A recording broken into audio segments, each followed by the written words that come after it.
Hello po.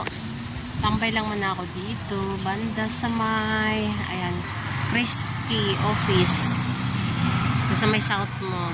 Habang hinihintay ko si Thea, yun, nagtitraining sila kasama yung coach at mga ka-taekwondo niya.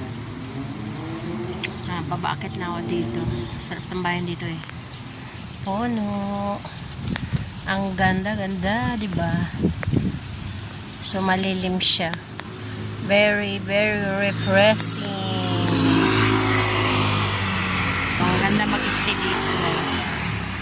Ganda-ganda. So, walang ano ka, parang yung mga iniisip mong parang nasa ano lang ikaw, good vibes. Ang ganda. Ayan. Pero pagdating ng bahay, ay naku po, ang dami pang ayusin. May mga labahan, linisin. So, dito relax lang muna ang lola. Ayan.